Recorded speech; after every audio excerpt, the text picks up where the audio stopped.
Okay, so good morning, students. We'll start with module 4.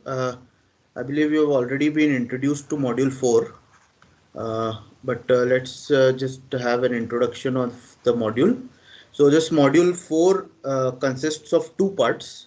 The first part is known as vector spaces, and the second part is known as orthogonality. Okay, so I'm sure from mathematics in the previous semesters you already know what is orthogonality. So two entities are orthogonal if they are perpendicular to each other, or the angle between them is 90 degrees. Right? But we want to know more about this orthogonality. This orthogonality is very important in communication engineering. Your CDMA phones are a prime example of this orthogonality. There are many other applications of orthogonality as well. The entire wireless system or optical system is based on orthogonality. Okay. We also need to know the details of vector spaces because this will be really helpful for us in understanding linear transformations. So linearity is something on which our systems are based. Okay, all our systems are linear. We do not like non-linear systems because we don't know what output we are going to get. Means what trend of the output we'll get, right? So we need to know a lot about linear transformations. That's why in signals and systems also you learn about concepts like causality, non-causality, linearity, non-linearity. But ultimately you end up doing LTI systems, linear time invariant systems, right? Because those are the systems which are used in practice. Okay, so in those terms, vector spaces are very important. And in terms of applications in communication engineering, orthogonality is very important. So we need to know what are these orthogonal vectors and other details. There's also a procedure which is known as Gram-Schmidt procedure, that also we need to know. It is used a lot in the digital communication course. Okay, so we'll start with the vector spaces. So these are the two parts that we have, 1 and 2. So let's start with the vector spaces, and then we'll move towards orthogonality. The reason why we start with vector spaces is because the concepts from vector spaces will be used in orthogonality. Okay, so there'll be some part of set theory that would be used, but you'll be aware of it. We won't go much into the detail. We are more interested in solving the numericals, okay, in vector spaces and orthogonality. Okay. So let's quickly move to the definitions, and then we'll solve the numericals, which are really important. We need to know how to solve the numericals. Okay. So a vector space, it is also known as a linear space. It's also known as a linear space, consists of one field of scalars, second set of vectors,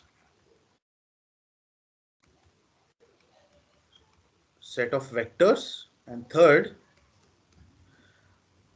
rule called vector addition.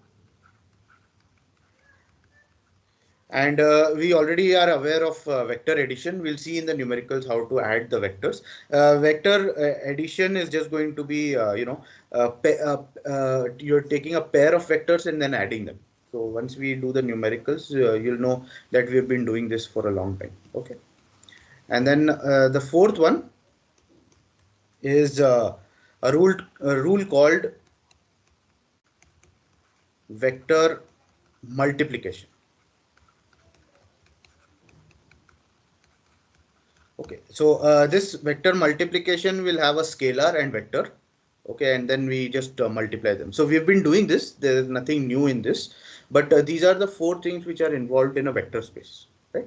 So we already know that the matrices involve vectors, and you have columns. If you have matrix A, then you are going to have columns, and you are also going to have rows, right? And the rows can be represented as you can have R1, R2, and so on until you have Rn. So this n will define what type of a matrix is it. Is it a two-dimensional matrix, it is a three-dimensional or a five-dimensional matrix, right? Now, next, what we need to know is what is known as a space. The space is defined as if the vector is or the matrix is r raised to n, right? Then this means that this is column vector V with n components. Okay, so this is also nothing new. If you have a 2 cross 2 matrix, then it is just going to have two components on each of its columns. If it is 3 cross 3, it will have three on each of its columns, right? So we are just giving a general definition, but we already know these ideas, right? So if you have r square, for example, if this r raised to n is r square, then this is just going to look like, let's say, 3 2, or it will be a b, right? So you're going to have two values there. Okay, so we are going to use the addition and the vector multiplication, which we have been doing for a long time, so there's nothing new in that. So if you have vectors, right? Let's say if you have vectors, let us call them vectors or denote them as u and v. Okay, if we have these two vectors u and v, right, then we know that addition is commutative. That means u plus v will be v plus u.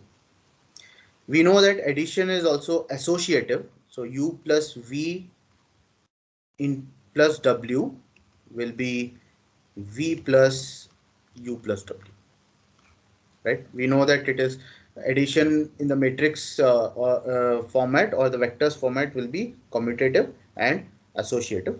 There is also a zero vector, a unique vector called zero vector. So if you have 0 plus u, then this will just be u plus 0, which will be u. Same applies to v and w as well, right? For each vector, there is also a unique vector minus u or minus v and minus w. So if you take minus u, then u plus minus u is just going to give you the zero vector, right? So we are aware of these forms in addition. So what I have written here, this is all for vector addition. Okay. Now when it comes to multiplication, we have a vector 1. If you multiply this vector u with 1, you're just going to get u. If you have c1 c2, right, if you have c1 c2 into the vector u, you're going to get c2 c1 into u, right? Or you can also write this as c1 c2u, which will be c2 c1u, where c1 and c2 are constants, right? We also know if you have c into u plus v, we can write this as cu plus cv. That means this constant multiplies with both the vectors. If you have c1 plus c2 into any vector, let's say u, then you'll have c1u plus c2u, right? So these are the rules in multiplication. Again, nothing new. We have been doing this for a long time, right?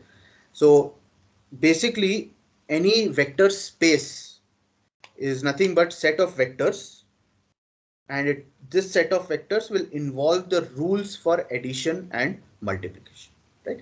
So we need to know how to find this vector space, right? So this addition and multiplication will help us in finding the vector space. Okay.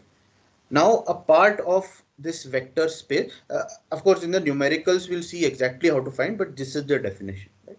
A part of this vector space is known as subspace. So the numericals, just to give you heads up, the numericals will be you will be given a matrix and you'll be asked to find vector space, subspace. There's also null space and many more things, right? So we'll see in numericals how to do it. Okay. So a vector space inside, let's take a two-dimensional matrix inside R square is subspace of R square, right? That means a subspace of vector space. Okay, a subspace of vector space is non-empty subset that satisfies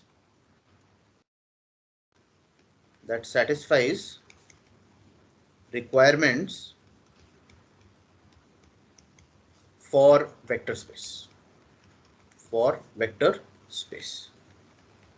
Okay, so again we'll see what exactly this means, but right now we need to remember that subspace is going to be a subset of the vector space and it is going to be non-empty, right? So we'll see what exactly non-empty means, right? It should not have any zero, right? So if it has any zero, then it is not going to be the subspace. Okay, we'll see in numericals how to evaluate the subspace. Okay, the next factor which we need to consider is column space.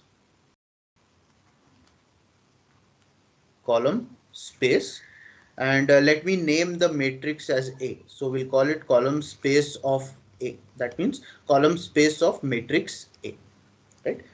This, it is defined as it contains all linear combinations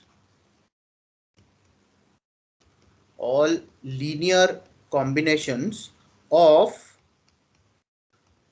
columns of A,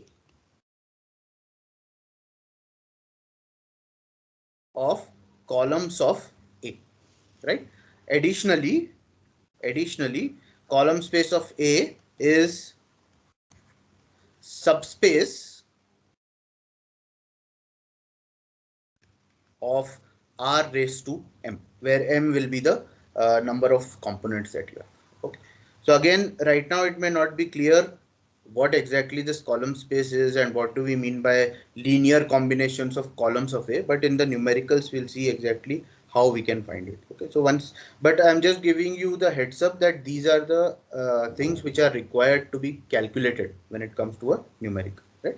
The column space of A will be denoted as capital C in bracket A. So in the numerical it will be written calculate C of A. That means we have to calculate column space of A, right? Okay.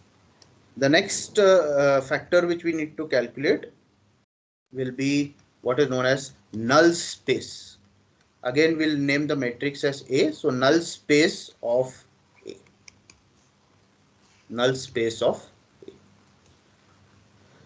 So null space of A, it consists of a matrix of all vectors X such that A into X is equal to 0. Such that A into X is equal to 0. It is denoted as capital N of A. Okay. Additionally, we'll prove it also later that null space is subspace of R raised to N. Where N is going to be the number of components. Okay. So I'm not giving you more details now. In the numerical itself, we'll see how we can calculate this. So we need to calculate this AX equal to 0 and many other things to calculate this null space and column space, right? So we need to know how we can solve this. Okay. So these are some of the factors which will be required if a matrix is given and we need to find its null space, column space, subspace, and so on and so forth. Okay. Now, before moving into solving the numericals on the above, we need to know how to reduce a matrix into a particular format, right? And that reduction is known as row reduced form, or it is also known as echelon form. Row reduced form or echelon form, and this is denoted as R. So any matrix which is given to us, to find vector space, subspace, column space, or null space, the first step will be to reduce that matrix into what is known as the echelon form, right? So how to reach this echelon form? Okay, before that I should also mention, in some books this is also denoted as capital U.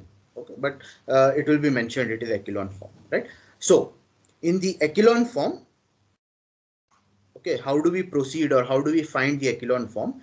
In the echelon form, we have zeros below the pivots. We have zeros below the pivots. Now, what are these pivots? These pivots are first non-zero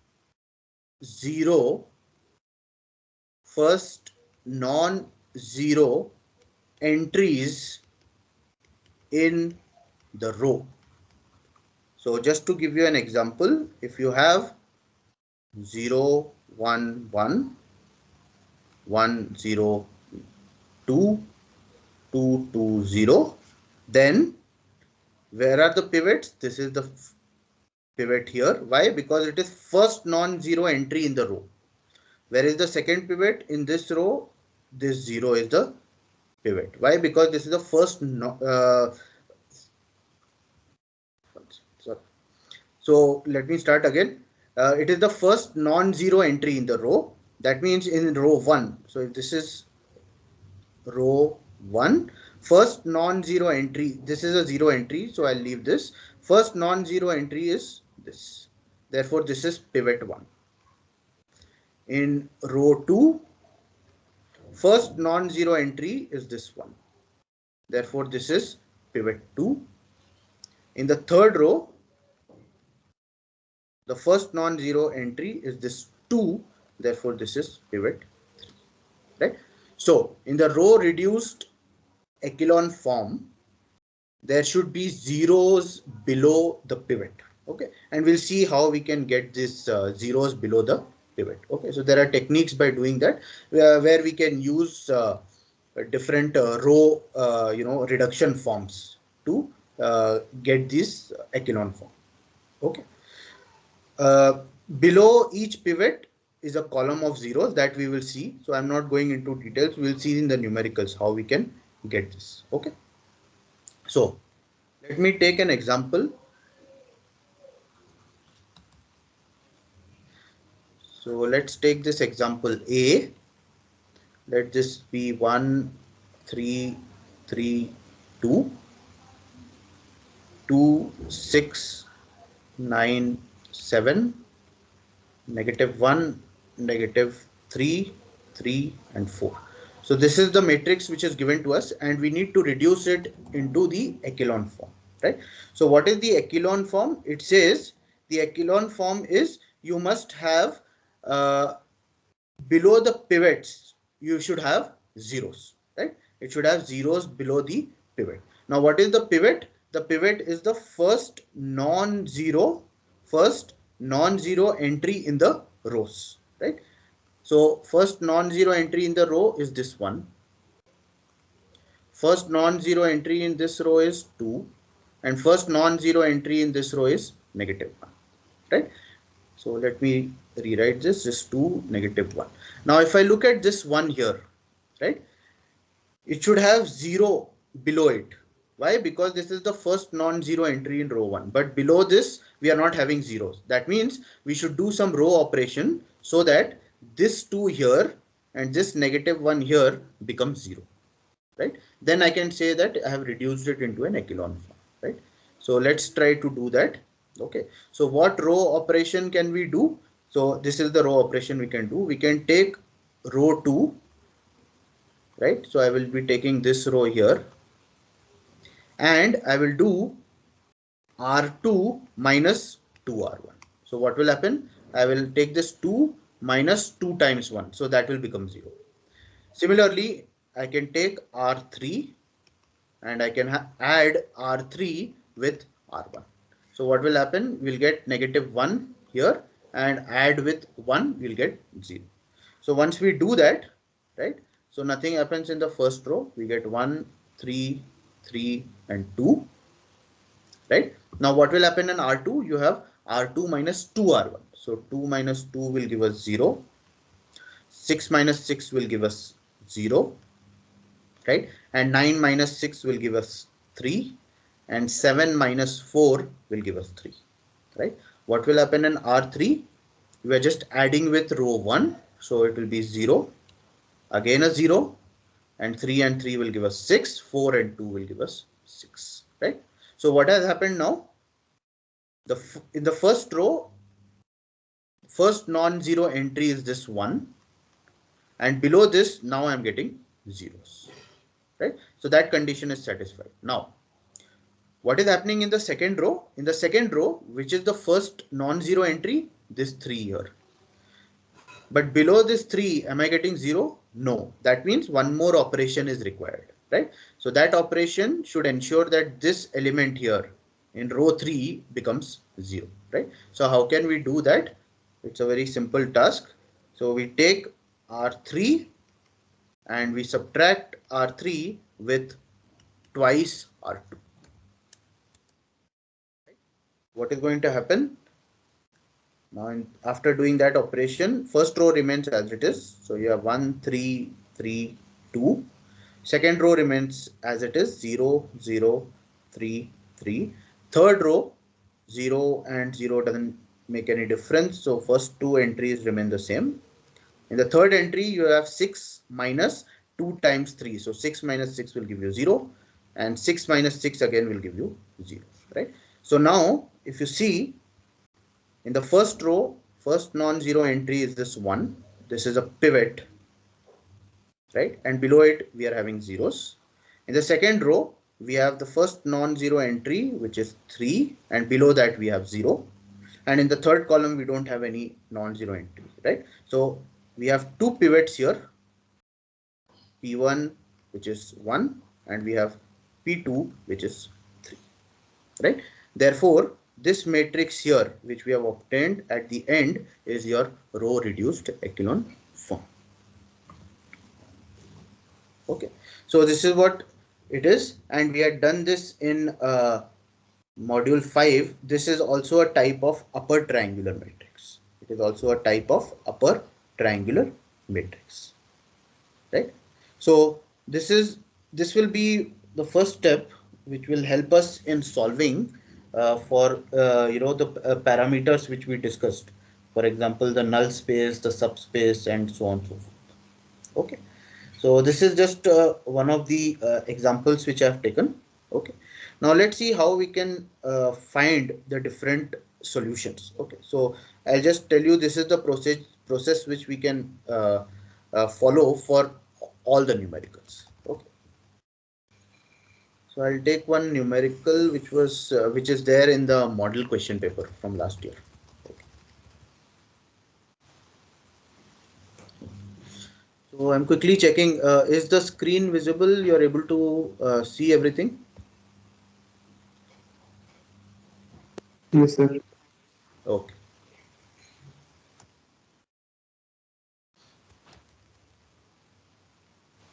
So let's take this numerical. So the question is, find C of A and N of A and the complete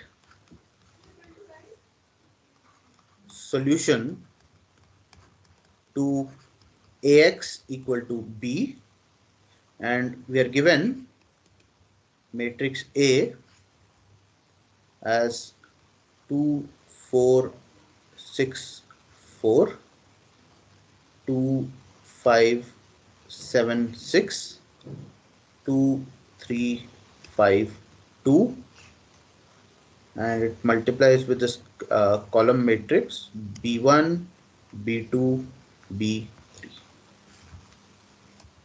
Okay.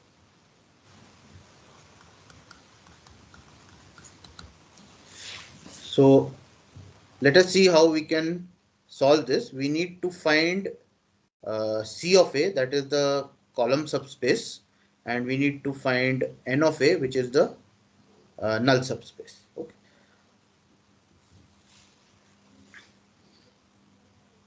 So this is the process. Okay.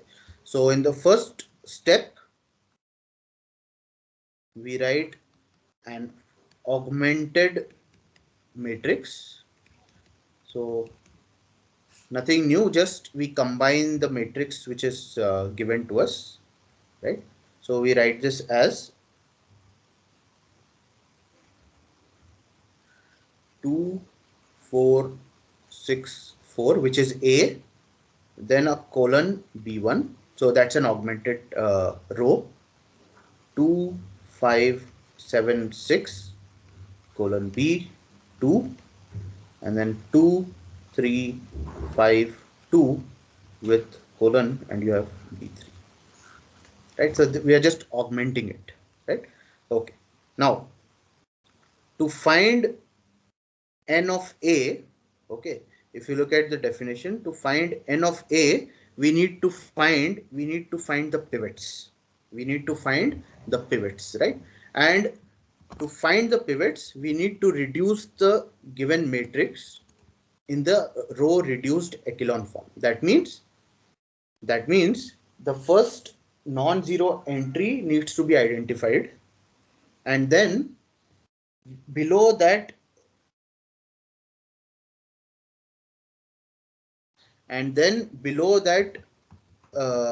non-zero entry, all the entries should be 0. For example, in the first row, the first non-zero entry is this 2, okay, where I'm darkening, but below that the entries are not 0, so we need to do some process to reduce that to 0, right? And after we do that, we can find the null space, okay, and then we can proceed to find the column space. Okay, so the process is simple. Do row operations such that we can reduce this matrix such that these elements here, which I am putting an arrow on, this 2 and this 2 become 0. Why? Because this 2 here, which I am darkening, is the first non-zero entry, right? So how can we do that? Simple process. R2 will be R2 minus R1, and R3 will be negative R3 plus R4, right? So if we do that, we'll get our answer, or we should get our answer. Let's try. Okay. So first I will do the first step. So first row remains the same. You have 2, 4, 6, 4, and you have colon B1.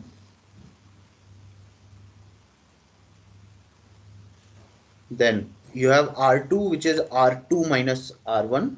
So 2 minus 2 will give us 0. 5 minus 4 will give us 1. 7 minus 6 will give us 1. 6 minus 4 will give us 2. And here you will have B2 minus B1. Right?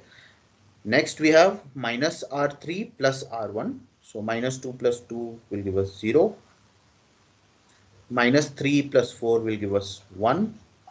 Minus 5 plus 6 will give us 1. Then minus 2 plus 4 will give us 2, and we'll get B1 minus B3. Right? So in the first row, the first pivot, below that all the entries are 0. But you can see in row 2, the first non-zero entry, which is this 1, the entry below that is not yet 0. So I need to do some additional row operation. So in that case, now we can do R3, which is R3 minus R2.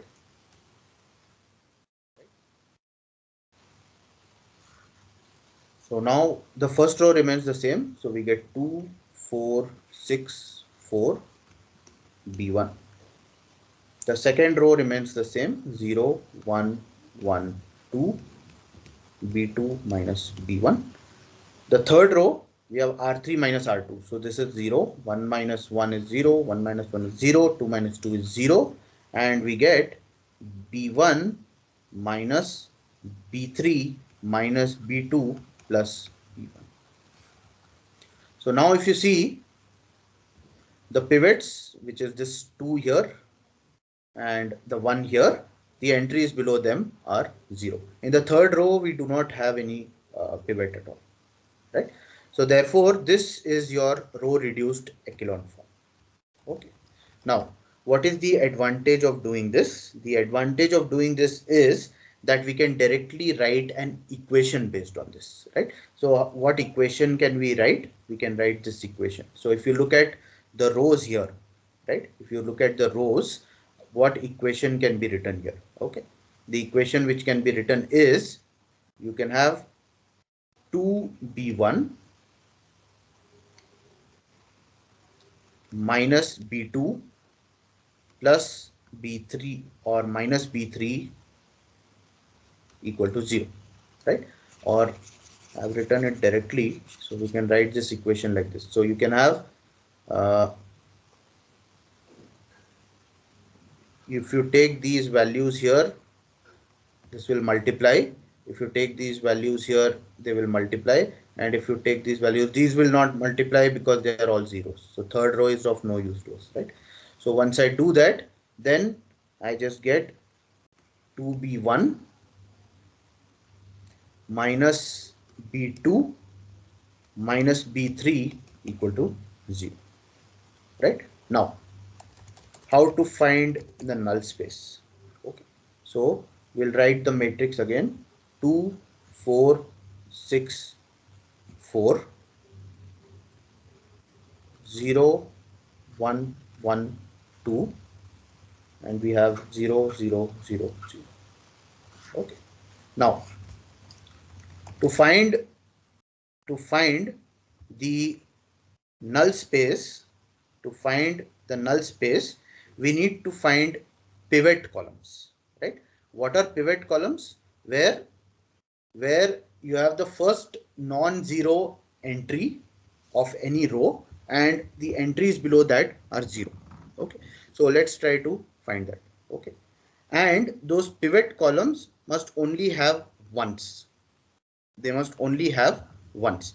Then we can say that that is the null space. Okay, so let me do the process, you will understand. Okay, so in the next step, I'm just going to take R1 and I'm going to divide this R1 by 2. Therefore, I will get 1, 2, 3, 2. Nothing happens in the next two rows.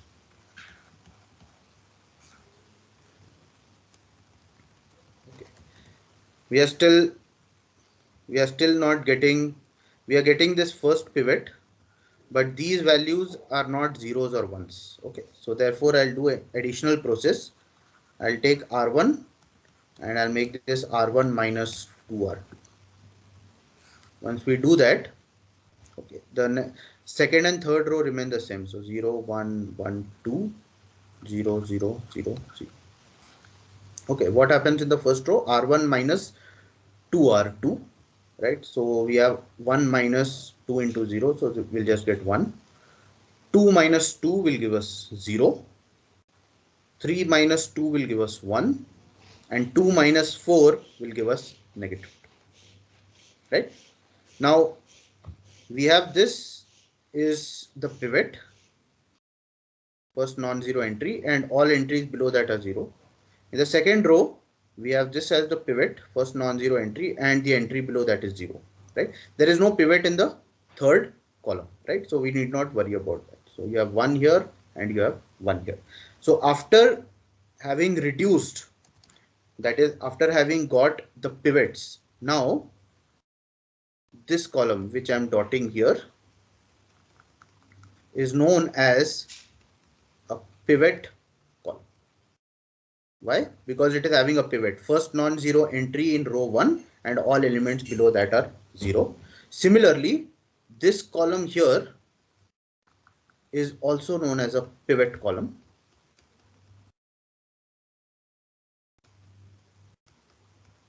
because you have the first non-zero entry in row 2, which is 1, and below that the element is 0. The other two columns, they do not have any pivots. Therefore, these two columns are known as free columns. Free column. They do not have any pivots at all. That's why they are known as free columns. Okay, so how to find the null space? So to find the null space, so let us go back to the definition, so we'll get more clarity on what null space is. So I'll scroll up. So it says null space, it consists of matrix of all vectors such that Ax is equal to 0, right? Such that Ax is equal to 0. So we have found the pivot column and we have found the null column, right? Therefore, now we can write n of a, which is Ax equal to 0. I'll just write it here. Okay. So that is for reference. Therefore, n of a we can write as, we'll write the pivot variable and the free variable, right? So if you look at the free columns, right, you have -2 and 2. You have -2 and 2, and we also have 0 and 1, right? So I'm going to write them as 2 -2 0 1, where these will be pivot variable, these will be free variable, and then you just have -1 -1 1 and 0, right? So these free variables, they are fixed with the identity matrix. Okay. So that's how you can get your null space. Okay. Now for the column subspace, we need to use Ax equal to b. Okay, we need to solve that. So we have to use this equation. That is what we had found earlier, this equation here.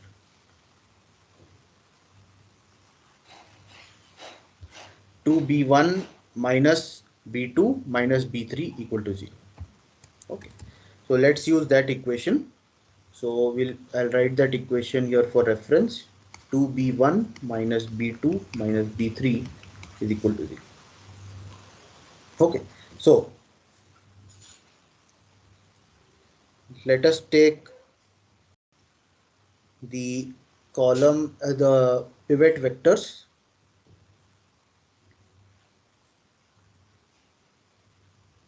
So let me check what is the pivot vector. So what we have is 1 0 1 -2, 0 1 1 2, 0 0 0 0, and the values we have is 0 1 0 from that equation there.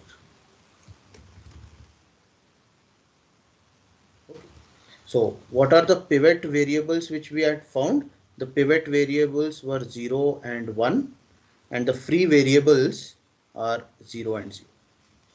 So you have this as the pivot variable, and these were the free variables. So that is how we can find the column of A. Okay. I know it is a little difficult to understand in the first time, but once we solve more and more numericals, you will know exactly how we can solve this. Okay. So this is probably a complicated numerical I took. So let us try to solve an easier one where it is more clear how we can find this null space and column space. Okay. So if you have not really understood, don't worry. Okay, don't give up. Okay, we'll see. We'll take an easier numerical. Okay, and we'll try to understand how we can solve it. Okay, so I'll take a little more easier variable where we can understand this properly. Okay, it is a little difficult to understand at the first instant. Okay, but once you understand, then it is very easy to solve the numericals. So let's take this numerical. We need to find column space and null space. Okay, the matrix which is given, it is given in this form: 1 0 1 5 4 9 2 4 6, and we are given the columns in the form U V W, and this is equal to 1 2 1.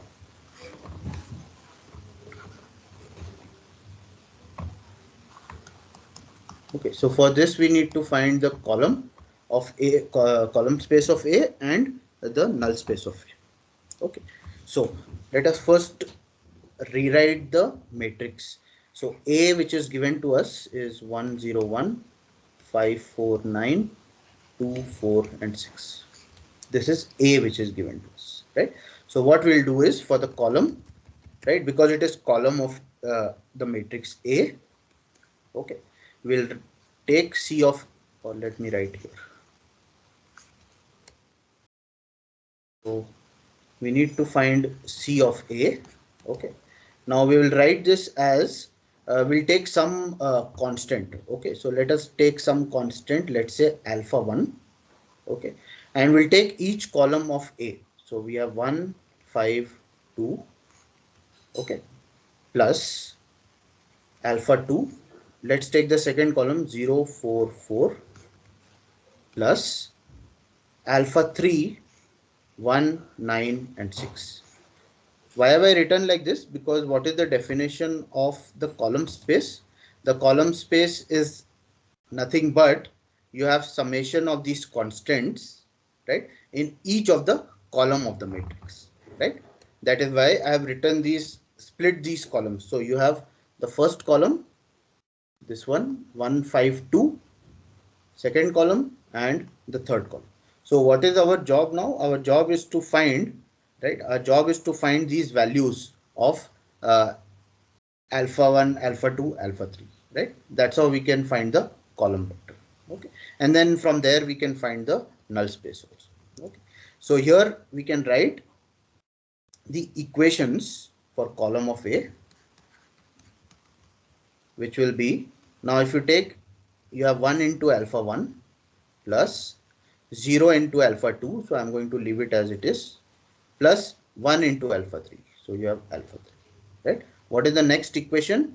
5 into alpha 1 plus 4 into alpha 2 plus 9 into alpha 3.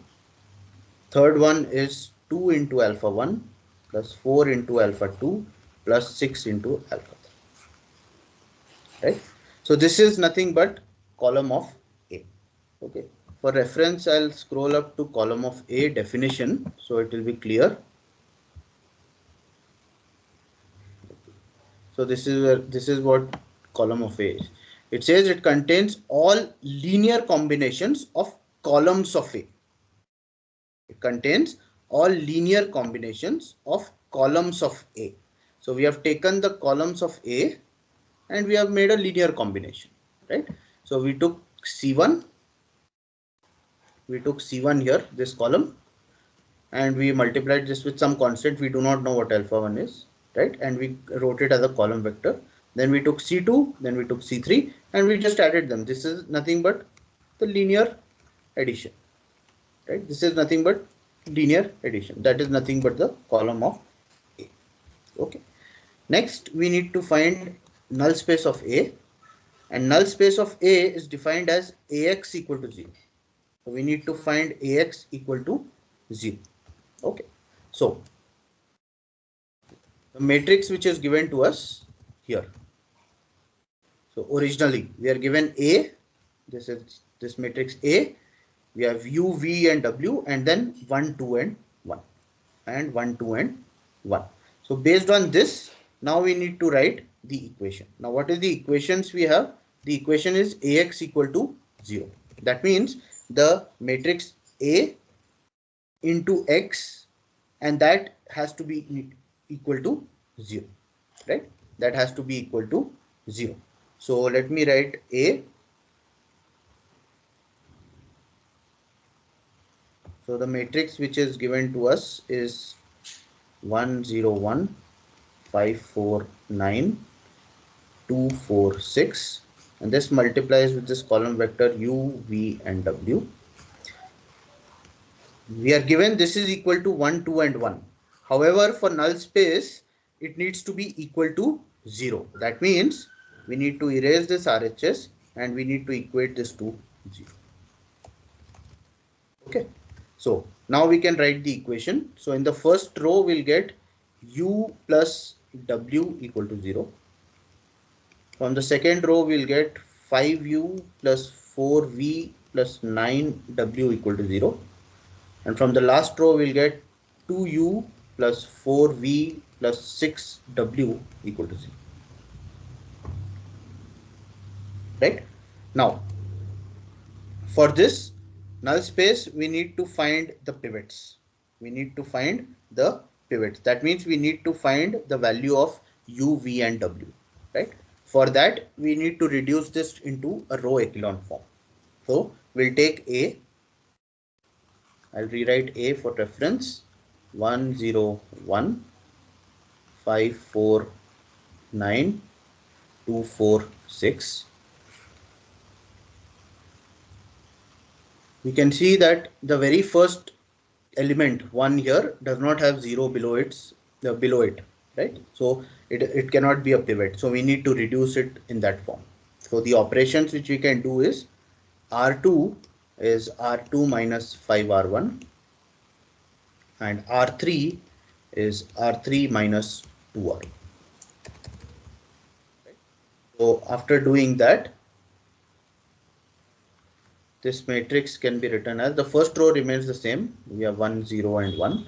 R2 is R2 minus 5R1. So we'll get 0, 4, and 9 minus 5 will become 4.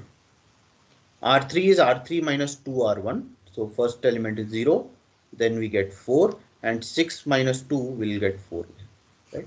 So in the first pivot, that is 1, we get the 0 elements, but in the second pivot, this 4 here, we do not have 0 below it. So we need to do another operation. So we can do R3 is R3 minus R. So once you do that, first row is same 1 0 1.